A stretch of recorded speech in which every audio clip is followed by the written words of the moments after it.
નમસ્કાર.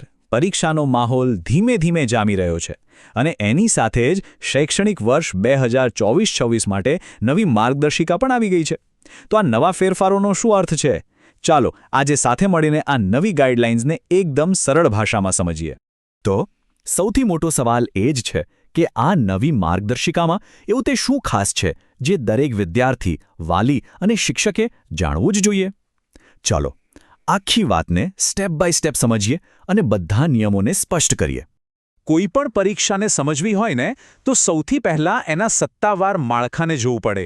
એટલે આપણે શરૂઆત એના પાયાથી જ કરીશું, એટલે કે એના આયોજન અને નિયમોથી.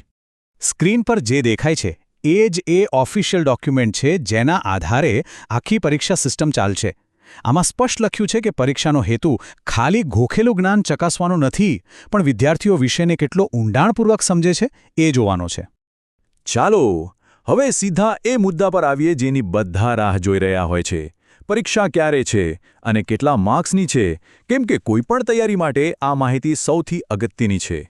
તો તારીખો ખાસ નોંધી લેજો. પરીક્ષાઓ 2 ફેબ્રુઆરી 2026થી શરૂ થશે અને 14 ફેબ્રુઆરી 2026ના રોજ પૂરી થશે. એટલે કે બધા વિષયોની પરીક્ષા પૂરી કરવા માટે લગભગ 2 અઠવાડિયા જેટલો સમય મળશે.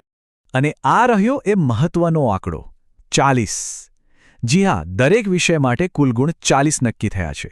આનો સીધો મતલબ એ થાય છે કે દરેક સવાલનું મહત્વ વધી જાય છે અને એક્ઝામ હોલમાં ટાઈમ મેનેજમેન્ટ ખૂબ જ જરૂરી બની જશે. હવે વાત કરીએ સૌથી મહત્વના ભાગની, એટલે કે પ્રશ્નપત્રનું માળખું કેવું હશે. આ સમજ્યા વગર તો સારી તૈયારી કરવી લગભગ અશક્ય છે.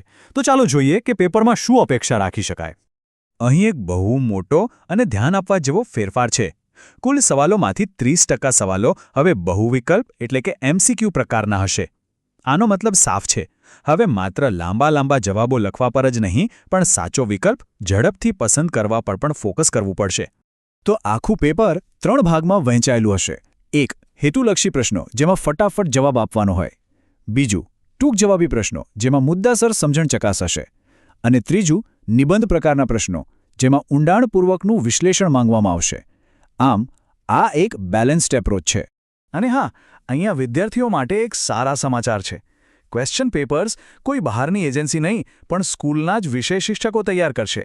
આનો સીધો ફાયદો એ છે કે ક્લાસરૂમમાં જે ભણાવવામાં આવ્યું છે, સવાલો પણ મોટે ભાગે એમાંથી જ આવશે. પરીક્ષા આપી દીધા પછી શું? એ પ્રક્રિયા પણ એટલી જ મહત્વની છે. તો ચાલો હવે એ સમજીએ કે પેપર ચેક કેવી રીતે થશે અને એના માર્ક્સનું શું થશે. આખી પ્રોસેસ મુખ્યત્વે 3 સ્ટેપમાં છે. પહેલું, ઉત્તરવહીઓ ચેક થશે. બીજું, વાલીઓને રિઝલ્ટ વિશે જાણ કરવામાં આવશે. અને 3, જે સૌથી મહત્વનું છે, આ માર્ક્સ ફક્ત એક ટેસ્ટ પૂરતા નથી, પણ ફાઇનલ એટલે કે વાર્ષિક પરિણામમાં પણ ગણવામાં આવશે. અને આખી પ્રક્રિયા યોગ્ય રીતે થાય એ જોવા માટે શિક્ષણ વિભાગના અધિકારીઓ જેમ કે CRC, BRC શાળાઓનું મોનિટરિંગ કરશે. આનો હેતુ એ છે કે આખા રાજ્યમાં પરીક્ષાના સ્ટાન્ડર્ડમાં એકરૂપતા જળવાઈ રહે. તો આ બધી માહિતી પછી એક મોટો સવાલ મનમાં આવે છે. આજે 30% MCQ પર ભાર મૂકવામાં આવ્યો છે. શું એ ખરેખર તૈયારી કરવાની આખી રીત જ બદલી નાખશે? શું આપણે ગોખણપટ્ટીવાળા યુગમાંથી બહાર નીકળીને કોન્સેપ્ટ સમજવા તરફ આગળ વધી રહ્યા છીએ? વેલ, આનો જવાબ તો સમય જ આપશે, પણ હા, આના પર વિચારવા જેવું તો છે જ.